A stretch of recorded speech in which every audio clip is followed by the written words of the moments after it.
చింతలపురమనే గ్రామం ఒకప్పుడు పచ్చని పంట పొలాలు, గలగలపారే వాగులతో ఎంతో ప్రశాంతంగా ఉండేది.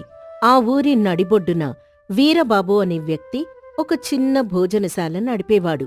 వీరబాబు వంటింట్లో గరిటె పట్టుకున్నాడంటే ఆ పోపు సువాసన వీధి చివర ఉన్న రామాలయం దాకా వెళ్లాల్సిందే. వీరబాబు భార్య లక్ష్మమ్మ కూడా చాలా కష్టజీవి. అంతా బాగుంటుందనుకున్న సమయంలో ప్రకృతి కన్నెర్ర చేసింది. చింతలపురంలో వరుసగా 2 ఏళ్లు వర్షాలు లేక కరువు తాండవించింది.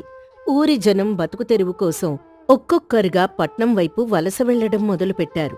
ఒకరోజు మధ్యాహ్నం, "ఏమండి, అలా శూన్యంలోకి చూస్తూ కూర్చుంటే ఎలా?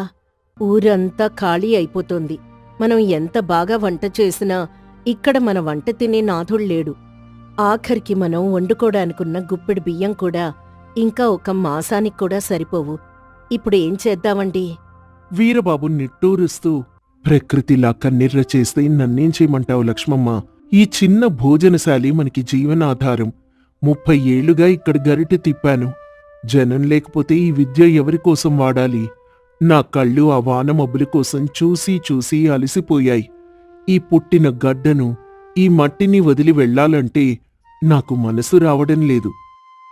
మంచి మనసు మన ఆకలి తీర్చదు కదండి. ఇక్కడ ఉంటే ఆకలితో అలమటించడం తప్ప ఇంకేమీ ఉండదు. మన కళ్ల ముందే ఊరివాళ్లంతా పట్నం వెళ్తున్నారు కదా, మనం కూడా పట్నం వెళ్దామండి. అక్కడ ఏదో ఒక పని దొరక్కపోదు. ఏ పని దొరక్కపోతే మీ నైపుణ్యాన్ని నమ్ముకుందాం.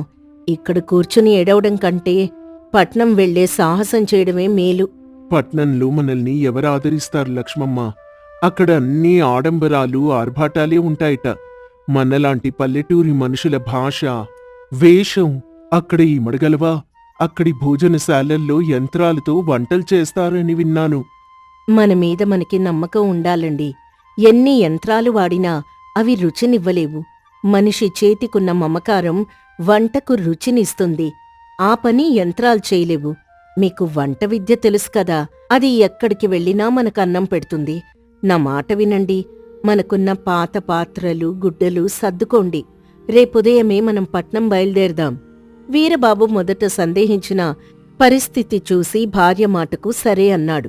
తన దగ్గరున్న కొన్ని వంటపాత్రలు సర్దుకొని వాళ్లు పట్నం చేరుకున్నారు. ఆకాశాన్ని తాకే మేడల మధ్య పట్నం వారికొక కొత్త లోకంలా అనిపించింది. ఎన్నో వీధులు వెతికాక పట్నం శివార్లలో ఒక చిన్న గదిని అద్దెకు తీసుకున్నారు. మరుసటి రోజు ఉదయం నుండే వీరబాబు పనికోసం అన్వేషణ మొదలుపెట్టాడు. ఒక పెద్ద మేడ ముందు ఆగి ఉన్న వీరబాబుని చూసి అక్కడి కాపలాదారుడు, "హేయ్, ఎవరు నువ్వు? ఈ మేడ ముందు ఎందుకు నిలబడ్డావు? భిక్షాటన ఇక్కడ నిషిద్ధం. వెళ్ళిపో." "అయ్యా, నేను భిక్షగాణ్ణి కాదు. నా పేరు వీరబాబు.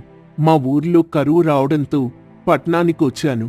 ఇక్కడ వంట పని ఏవైనా దొరుకుతుందా అని అడగడానికొచ్చాను. నాకు రకరకాల వంటలు చేయడం తెలుసు." "వంట పనా? ఇక్కడ వంట చేయడానికి ఇప్పటికే పెద్ద పెద్ద వాళ్ళు ఉన్నారు. నీ మురికి బట్టలు, ఈ పల్లెటూరి వేషం చూస్తుంటే ఎవ్వరూ నిన్ను లోపలికి రానివ్వరు. ఇక్కడంతా ఆధునికంగా ఉండాలి. వెళ్ళు. ఇంకెక్కడైనా చిన్న కొట్లో పని చూసుకో." ఇలా 10 ఇళ్ళు, 5 పెద్ద భోజనశాలలు తిరిగినా వీరబాబుకెక్కడా పని దొరకలేదు. అందరూ అతని వేషధారణను చూసి తక్కువగా మాట్లాడారు. సాయంత్రం అయ్యేసరికి ఆకల్తో, అవమానంతో వీరబాబు నీరసంగా తమ గదికి చేరుకున్నాడు. "ఏమైందండి? మీ ముఖం అలా వాడిపోయిందేంటి? మీ కళ్ళు కూడా ఎర్రబడ్డాయి. కష్టపడి ఊరంతా తిరిగినట్టున్నారు. మీ కష్టానికి తగ్గట్టే ఎక్కడైనా పని దొరికిందా?" "లేదు లక్ష్మమ్మ, ఇక్కడి మనుషులు నన్ను మనిషిగా కూడా చూడటం లేదు. కేవలం పై హోదాల్ని చూస్తున్నారు. నా వంట రుచి గురించి వాళ్ళకేం తెలుసు? నా వేషధారణ చూసి నన్ను చులకన చేస్తున్నారు. ఒక్కరు కూడా కనీసం వంట చేసే అవకాశం ఇవ్వలేదు." "దిగులు పడకండి. ఒకరు పనివ్వకపోతే ఏమైంది? మనమే పని మొదలు పెడదాం. మీకు తెలిసిన విద్య మనకు అన్నం పెడుతుందని నేను మీకు ముందే చెప్పాను కదా. మన దగ్గరున్న కొద్దిపాటి సొమ్ముతో మనమే ఏదైనా చేద్దాం." "సొంతంగా మొదలుపెట్టడమా?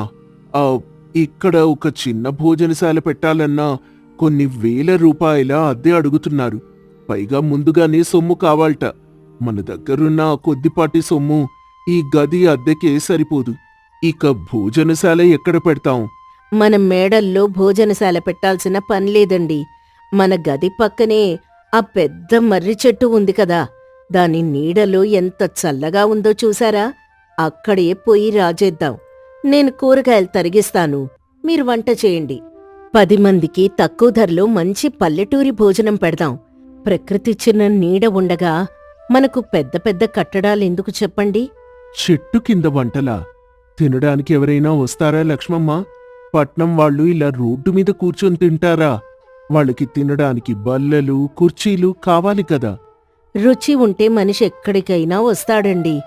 ఆకలనేది మర్యాదల్ని చూడదు. రేపుదయమే సంతకెళ్ళి కొన్ని పప్పులు, బియ్యం, నూనె తీసుకురండి. మనం సాహసం చేద్దాం. మన వెంట ఆ దేవుడున్నాడు. మరుసటి రోజు ఉదయం వీరబాబు కొన్ని సరుకులు తెచ్చాడు. లక్ష్మమ్మ గబగబా కూరగాయలు తరిగిచ్చింది. వీరబాబు తన అద్భుతమైన పప్పుచారును తయారుచేయడం మొదలుపెట్టాడు. పోపు వేస్తున్నప్పుడు వచ్చే ఆ ఘుమఘుమలు ఆ దారి వెంట వెళ్లే ప్రతి ఒక్కర్నీ ఆకర్షించాయి. మొదట ఒక కార్మికుడు ఆగి ఆశ్చర్యంగా, ఏమయ్యా, వాసన భలేగా వస్తోంది. ఏం వండుతున్నావ్? అయ్యా, ఇప్పుడే కమ్మని పప్పుచారు, వెల్లుల్లి కారం, మునక్కాయ కూర చేశాను. వేడివేడి అన్నం సిద్ధంగా ఉంది. విస్తరాకు వేస్తాను రండి. ఈ చెట్టు నీడన కూర్చోండి. నీ వంట వాసనేమో అద్భుతంగా ఉంది. మరి నా దగ్గర ఎక్కువ డబ్బులుండవు. ముందు ధర చెప్పు. ఆ తర్వాతే తినాలా వద్దా అని ఆలోచిస్తాను.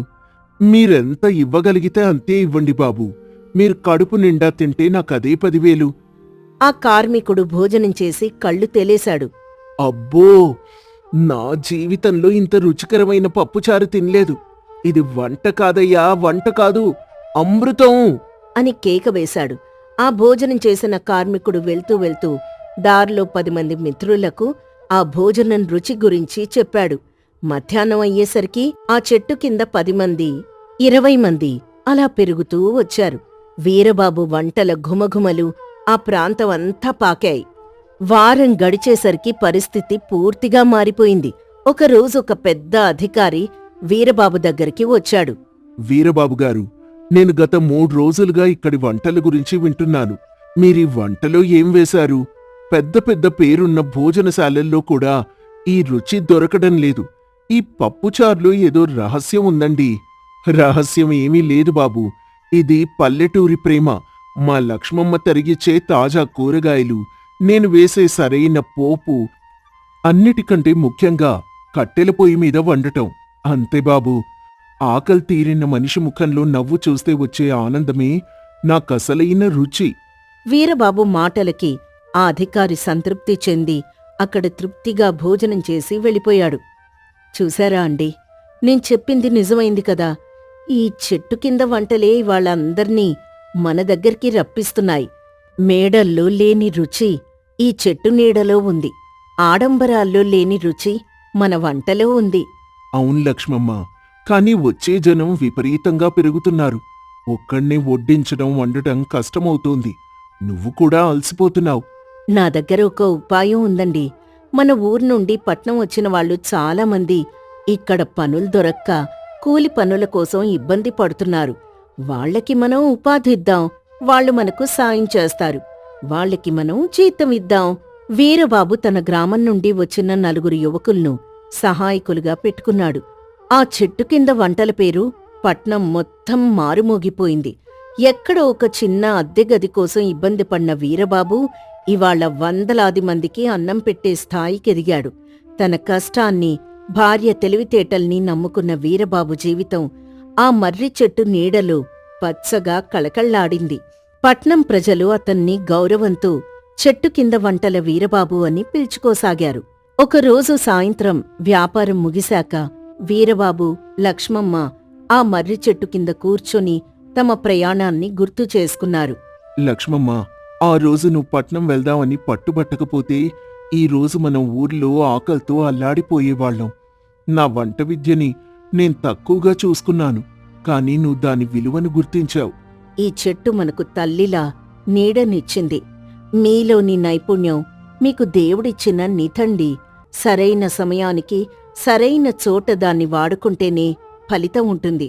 ఇవాళ మనకు గౌరవం దొరికింది. మన ఊరి వాళ్లకు పని దొరికింది. ఒక గృహిణిగా నాకింతకంటే ఏం కావాలి? నిజం చెప్పావు లక్ష్మమ్మ. కష్టం ఎప్పుడూ వృధా పోదు. రేపట్నుండి ఒక కొత్త నిర్ణయం తీసుకుందాం. మన దగ్గరకొచ్చే నిరుపేదలకు, అనాథలకు ప్రతిరోజు 10 మందికి ఉచితంగా భోజనం పెడదాం. ఆ పుణ్యమే మనల్నింకా ముందుకు తీసుకెళ్తుంది. ఆకలి విలువ మనకు తెలుసు కదా. చాలా మంచి మాట చెప్పారండి. సంపాదించడం ఎంత ముఖ్యమో దానగుణం కూడా అంతే ముఖ్యం. అలాగే చేద్దాం. వీరబాబు తన నిజాయితీతో, కమ్మని వంటలతో పట్నం ప్రజల హృదయాల్ని గెలుచుకున్నాడు. కరువు తెచ్చిన కష్టాలతన్ని కృంగదీయలేదు. బదులుగా ఒక గొప్ప అన్నదాతగా మార్చాయి. ఈ కథ వల్ల మనకు తెలిసే నీతి ఏంటంటే, మనిషి దగ్గర ఉన్న నైపుణ్యం ఎన్నటికీ వృధా కాదు. ఆత్మవిశ్వాసం, కష్టపడే తత్వం, ధైర్యంగా అడుగువేసే భార్య తోడుంటే ఎటువంటి క్లిష్ట పరిస్థితుల్లోనైనా విజయాన్ని సాధించవచ్చు.